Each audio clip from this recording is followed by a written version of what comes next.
which is actually kind of a bit of a harder one because I need to redo this shelving rack over here. But, so we will... Oh my... No! Is there a back button in this? I didn't want to deconstruct you.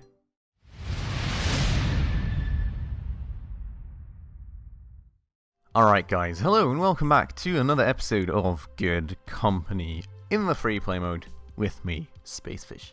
Still right here in our very own factory, actually nearing the 3rd milestone right now, which is a very interesting one. I've actually not paid too much attention to the milestones in the last few episodes, but we're like only 150 research out, so I would imagine that we would hit it this or the next episode. And it's actually quite the interesting one. I mean, firstly, we obviously get an additional market demand for markets of level 1 to 3, which is nice. I do think, yes, so the cleaner bots will probably still be within that range. So, that's definitely very nice. And then, on top of that, we will get conveyor belts and welding tables, which welding tables I'm not too sure about just yet, what we need them for. But I'm sure we'll find out a bit more about that. And conveyor belts, that's actually super great to have, because that means that we will be able to move goods in between buildings, which especially for this whole Pocket PC production, I would really love to be able to do that, because it is super cramped. And I'm pretty sure that when we have to end up improving our pocket computer production, well, like getting a new blueprint going for it, we could really use that connection from here to here to kind of outsource a bit of that production. But with that said, I think the next thing on the list is actually going to be these vacuum robots. And we are still doing the small DC motors right now, even though that's not the most optimal thing, because...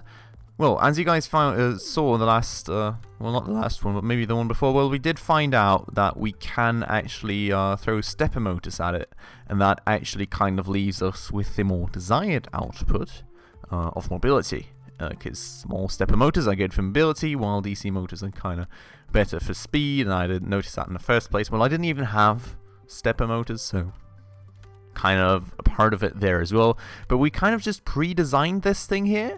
We haven't finished it yet because we were waiting for that next market phase. So I'll just keep time running, and then when we hit that next market phase, we'll take care of that. And in the meantime, we can just watch people wiggle away at production right here. I think that's pretty cool too, isn't it? Our little companion meep right here, and us with our big fat cylinder on top of our hats. I'm actually pretty happy with the way that I designed this character. I think it looks pretty decent. Let me know what you guys think about it. I'm pretty happy with it so far. What I'm also pretty interested in is going to be how much money we're going to make this week. Because if you guys remember, we did drop down to under 10k in the last episode. And I was kind of wondering what was the main part of that. I'm thinking like probably a bit of the calculated production slowing down a bit. We had to change things over. We had to buy new parts and get all this production up and running. So I'm thinking it's probably a bit of that and it balancing itself out. There we go, back up to 11.3k. So I think we're slowly climbing back up into a bit more profit, which is going to hopefully be very nice to have. And here we are. 1 day left on the market phase for the cleaner bots, and I'm hoping that it's going to be an easy one for us. Market phase 2. Pause the thing real quick and let's check out the cleaner bot market. So, potential sales a week, 3. It's a little bit low. So, first things first, we are going to discount this thing up to where we sell 7 a week. Oh wow, that's a lot of discount though. Well, I guess we'll have to do that for the second. And then, in the meantime, while those last few are being sold, we will already look at our UFO Mark II, which we will now look here and look at that mobility. We're still spot on right there, and we will actually be overproducing these stepper motors a bit, which is interesting. Did we make logic circuits up here for the thing? We did. Okay. It's an assembly time. Oh, that's the thing again. So the assembly time is 0.67 days. I did actually ask the developers about it, and they said they kind of did it in the interest of aligning all the things to each other, because like a lot of different things are already been measured in days, and having half of it in days and half of it in seconds didn't really make much sense to them, which I totally get the point.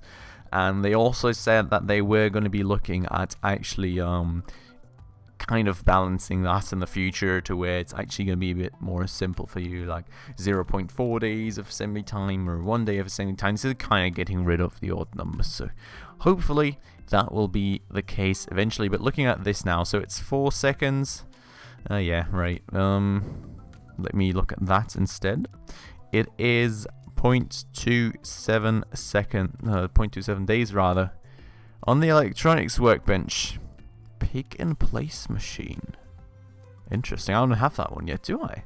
Do I have that? It would be a very new one to me. It doesn't look like it. Okay. Anyways though, 0.27 days at 0.54 days, and then I guess half of it would be 0.135. So okay. So it's like 2.5 that are being produced, I think. Okay, so with the current assembly speed, we would produce 2.5 of these in the time that we produce one UFO Mark II. Now, I'm not quite sure. Like, the question being, can we somehow cramp another logic circuit into that? We do have a bit more space for noise pollution, it seems. And it does seem that we can cramp another one of those in there. Well, actually not, because they're the wrong way around. Ah. Let me try and see if I can somehow make the space needed for that. Well, if I... No. Oh god. This is, yes. Not doing too great at that right now. God. Is this like Tetris without even having like the actual item on the assembly list, whatever you want to call it? So like this one doesn't work, right? Because it's, yeah, okay. What if maybe... I mean, this does seem to be a mirror of itself, isn't it?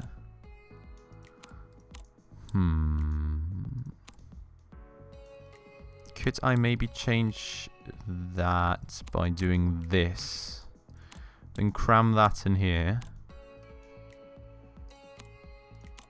I'm kind of just trying out things, right? Oh, I think that works. Haha! Did it. Okay, so this would work. That would get us to a market appeal of 3.8, which is pretty crazy.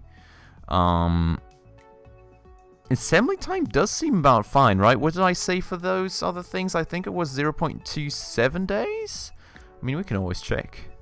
Let me just check real quick. So, assembly time for the for the logic circuits is 0.27 days. So, like, for 3, we need 0.74, 0.81? Yes, 0.81. 0.81 days, and this takes 0.83 days, so we would be producing enough for that. Thing being, I don't even know if we need a market appeal of 3.8, to be honest. Like, we had a market appeal of 2.0 prior to this, didn't we? Well, like, to be selling... Oh, wait, we need 2.9 to be selling 7 right now? Okay, how much would we have without that logic circuit? 2.5. I'm kind of wondering, guys, do we even want to do that? Or do we just want to save money?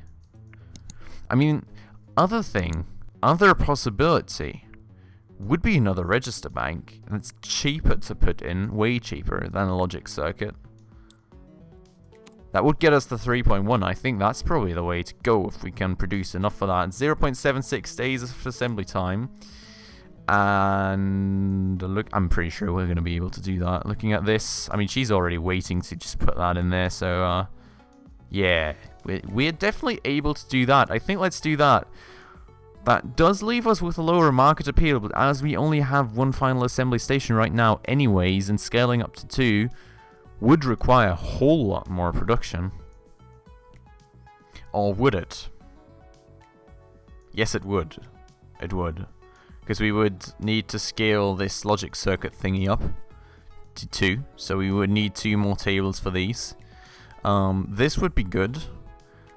This could be good. Yeah, this would be good. We would only really need 2 more tables for that. And 1 more for this. But I'm not sure we would be able, I think, to scale this up to 4 tables. But we have enough here. Oh, it's a difficult question. I mean, if we would scale it up to 2 tables producing this stuff, we would obviously get a lot more profit, but we would have to kind of redo this whole setup a bit. Kind of wondering if we want to do that or not right now. Oh god, that's a pretty complicated question that involves a lot of production steps. Let me find out, I guess. So this one is at 0.27, is it? No, it's at 0.67 days. Okay, for 5. And this one is at 0.67 days. And it needs 1. So we would have enough of that. We would have enough of these. Okay, so gears. Wait, what do I? Okay, I need the gears for this and I need them for that, right? Yes, so gears. Gears. We don't have a mechanics workbench yet, so it's 0.67 days as well for 50. So we need 15, 20. Okay, so we do have enough of those as well. Okay, interesting. Then we have over here 0.67 days. 0.67 days for 50. We need 15 here. Do we need them anywhere else even? It doesn't look like it, right? So we would be kind of good. Okay. Interesting. We would be good to just place another one of these tables. We have enough supply for that. Looking at that now. So the question would be, I think the major question would be the outflows for the circuit boards and the plastic parts. Okay, they go both here and there. So yeah, obviously we need plastic parts for this stuff as well. Okay, so for circuit boards, let's do that first. We need 2 and we need 6. We need 6 right now. We need 6 every, well, 4 seconds pretty much. So like this one is going to be 10. Okay, so we would have enough circuit boards for another one. For plastic parts, we make 50 every 4 seconds, right? Now, 50 every 4 seconds, we use, do we use them here? No, we don't. We use them here, and we use them, okay, I mean, that's easy. That would be doable. So say we would move our case production to over here, right? Then we could expand this by 2, get 1 more of these tables to over here, and get another assembly table, and that would be everything we would need to do. Then we could sell 14 a week, for which we would want higher market appeal. I think that's... is that a good idea, guys? What do you think? I think it's a good idea. We don't even... I mean, another question would be, we make... how many do we make? So within the scope of the production, we would make... okay, so we could not go for another small register. I mean, we could, honestly. If we get another table for it, we could actually go for another small register bank in the whole product as well. I think I want to try that, guys. I think I really do. Like, the next market phase is thus going to be a bit harsher for us to actually stay up to our production standards. We may need a new case for that. I think that's probably going to be the case. No pun intended, actually. But yeah. I mean, what I'm also interested in, right? What kind of cases can you use for a cleaner bot? I'm not quite sure. But yeah, we should definitely research a new case for that eventually. Let's see what we kind of have, I guess. Oh, here, a plastic bot chassis. Something like that is probably going to be what we eventually want. Or, well, a wooden bot chassis is probably an option too, but... yeah. Okay. Okay. What do we have right now? Windowed case. Oh yes, we could do something like that too. Okay. I sort of got an idea where we're going with this then. Let's see how we can do with the design. So, right. I was going to say, what did I do to that? But, so if we place a logic circuit there, we don't really have the space for another small register bank, unless I can think of some way to use all these slots up, which I don't think oh, I got an idea though. Question being noise pollution, are we going to be good on that? Storage, small register bank. I mean, it would increase the market appeal still. And it's not too expensive. I mean, we would go over the limit for noise pollution, but still. I think that's fine. I think that's honestly fine. Look at that. I really like it. It's going to be a bit of redoing things, but you know, you got to constantly rethink everything in this game to kind of optimize it. And, yeah, I'm up for it. Okay, let's do it. UFO Mark II, here's our new design. Okay, so what we will thus need to do. Firstly, I will move the case production, I think, which is actually kind of a bit of a harder one because I need to redo this shelving rack over here. But, so we will... Oh my... No! Is there a back button in this? I didn't want to deconstruct you. Oh god. Okay, let me firstly get this thing back up here. Because I think if we get it set up in the first place, we don't really need to worry about logistics anymore after moving it, which is kind of a goal of mine here. Wait, yes. Okay, first, we need a metal case over here. Then, we need no logistics. That misclick was so annoying right there. That was so unnecessary. Probably need metal too, right? Just like that. Are you good? You're good. Okay, cool. Now I need to reassign the worker to the actual workbench. Okay. Let's try and do this again the proper way this time. So, we will have another assembly table over here, I think, with a small shelving rack next to that. So, it's a 1 and it's a 2. And then a 1 and a 2. Okay. So I think... I mean, would we want... Yes, I think we would want the final table to be the closest to these assembly tables to kind of shorten the logistics ways. So we would kind of move it like this, alright? We would move the small shelving rack in between them, just like that. And just keep this kind of free as a path for people to walk on. And then we would want to have this thing over here, over there. I'm not quite sure. Does it really matter? Wouldn't say it matters too much. Let's place it here. And then I think what we can actually... Okay, maybe we're gonna actually redo a bit of the logistics connection. So small shelving rack to here. Okay, now we will work on this connection first. So,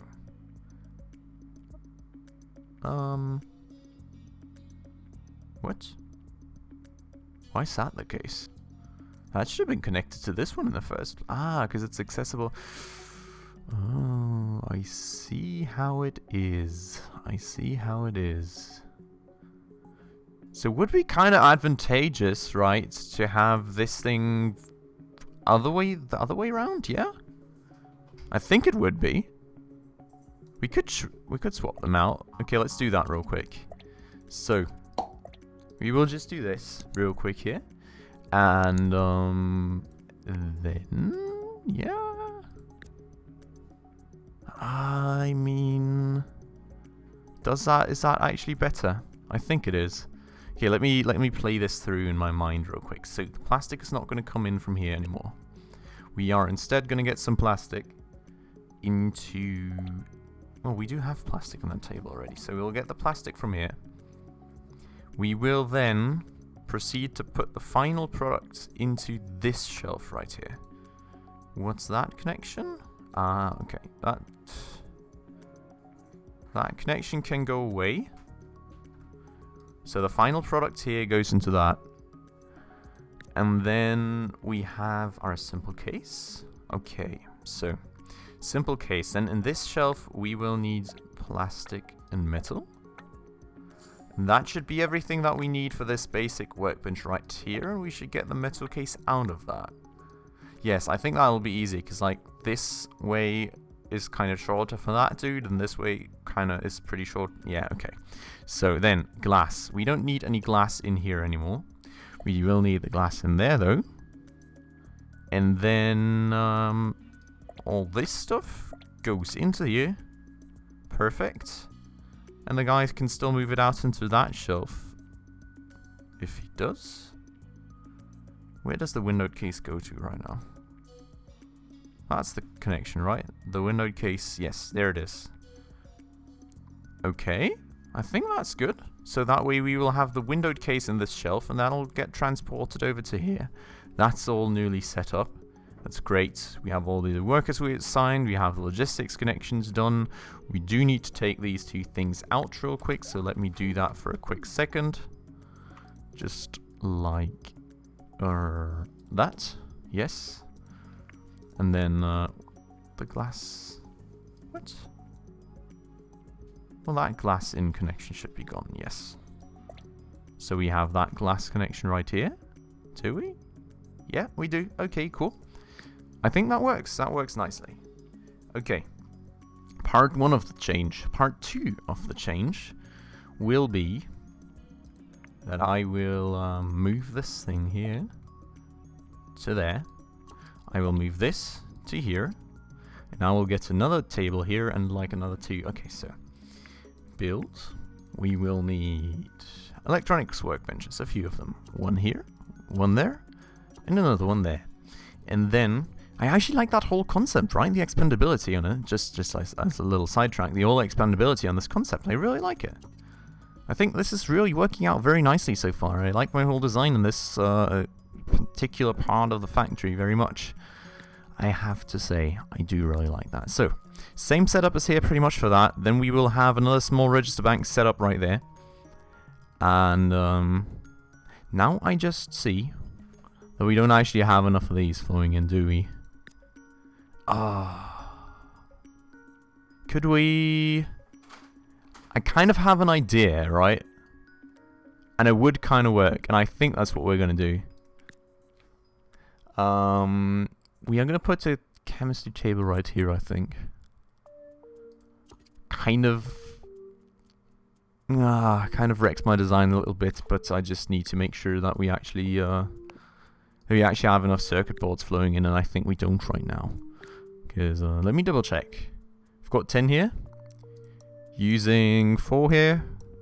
Yeah, and then we're using 4 here, and this is using 2, and then we need another 2. So unfortunately, we will need another one of these. So, first things first, I'll get that connection set up real quick before I forget about it. Plastic goes in, circuit boards go out, metal goes in. Cool.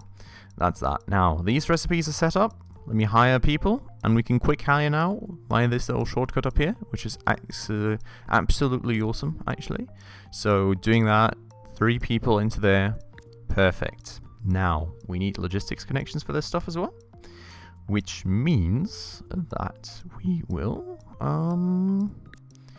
have to see first what kind of stuff I actually need. So I will need electronic parts, which does make sense. We will also need circuit boards, which does also make very much sense. We will pull that all over here, get that into there, get that into there. Also, we will need electronic parts into that one. We will need plastic parts over here, plastic parts for you too, and logic circuits come out. Logic circuits then go over there. We will also need to set up another connection for the other assembly table that we're planning to set up. And then we have this workbench down here, which we should have all the stuff for in there already anyways. Should be a pretty easy job. We can also probably get rid of this plastics. Okay, did get rid of the plastic logistics connection, just need to get the plastic out of there eventually. Cool. And then this logistic connection's already going. Great stuff. Now the only thing we will still need is another... Wait, we also need to change these recipes and just... Oh. That's actually a good point. I didn't think about that. Okay. Well, it does look like it's just making it more simple for us. I'm just going to have to see that we actually have enough rods. We've got 20 every 4 seconds here. We're using... Okay, yeah, I think we got a slight overflow of them. Shouldn't be a big worry. Okay, cool. So, assembly. Let's get another assembly table that we will then proceed to put right here, and we will get another small shelf, and that will go right there, just like that. And now we will ask you to make the UFO Mark II place. Thank you very much. Great stuff. And then we will need the windowed case in here too. We will need, on top of that, the logic circuits into here as well. And we will need the small register banks into here. And we'll need the stepper motors, which I need to set up in 1 second. But getting that stuff connected up already. Great. The cell out can go right into there, which I need to change the bandwidth for. So let me do that real quick. There goes one table, and there goes the other table, upping that bot's bandwidth to 18. Good stuff. Okay, now, last thing that's left for us to do right here is change this actual production here to small stepper motors instead of DC motors, and like change the inputs for it, which I will just need to quickly wait for them to change, to finish their stuff, so I'm able to change that. Just like this, perfect. And then we will need to, you guys don't need the gears anymore, so I'm gonna get rid of that connection. What you do need though is metal rods. Oh, we actually need a fourth table as well. Can't forget about that one. You will need metal rods, there you go. You will, okay, all the inputs are there, output is there, great. And I think in this case, maybe, because I don't want to work with redundancies everywhere, I can just kind of... No, I think I want to work with redundancies just to make sure, and you should not actually move it yourself, but like that way. But yeah, I'm going to work with redundancies, so I'm just going to get this distributed to both these shelves, just like that. And then you have the metal rods, which will go in there. You should all have the stuff you need. You do. And why does that not work?